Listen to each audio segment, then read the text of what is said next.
Tunghayan ang kwento ng isang mister na napamahal sa babaeng nireto mismo ng kanyang misis bago siya pumanaw. Narito ang report.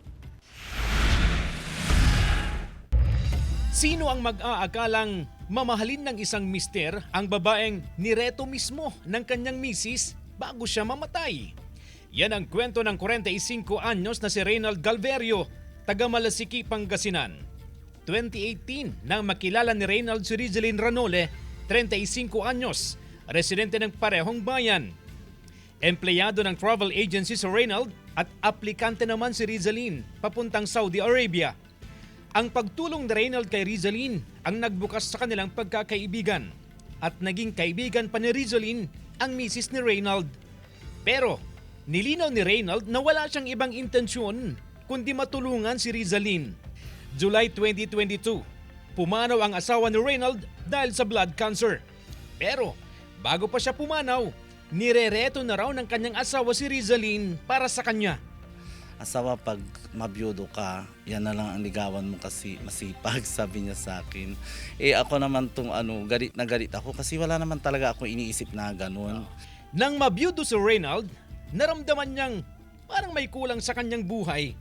Sinubukan niyang magmahal ulit at sinunod ang reto ng kanyang yumaong asawa. December 2022, nang sagutin ni Rizalyn si Reynald.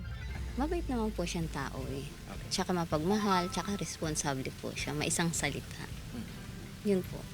Yun yung nagustuhan ko sa kanya. Siya yung klase ng taong pag sinabi niya, yun po talaga yung gagawin niya. Pero bago ang lahat, nagpaalam pa raw si Reynald sa kanyang 3 anak at kasama si Rizalyn. Nagpunta sila sa sementeryo upang magpaalam sa yumaong misis. Sana po maging masaya sila at kung paano po yung pag-aalaga ng nanay ko, sana po ganun din po. Sa katunayan, nakatakda na ang kanilang kasal sa March 11, 2025. Mahilig rin sa pagsasaka si Reynald at Rizalyn, kaya pagsasaka rin ang tema ng kanilang prenup. Maging totoo na lang tayo. Huwag na yung magpanggap tayong masyadong sosyal. Bukod sa pagiging field officer ng travel agency, nangangasiwa rin ng isang kooperatiba ng mga magsasaka si Reynald at kasama niya si Rizalyn bilang sekretarya. Happy Valentine's Day. Salamat sa lahat. Pasensya na kung medyo tupakin tong asawa mo. Ang kwento ng pag-iibigan ni Reynald at Rizalyn ay patunay na ang pagmamahal ay walang kondisyon at pwedeng lumampas sa lahat ng limitasyon. Kasama si Daryl Peralta, CJ Torida, One North, Central Luzon.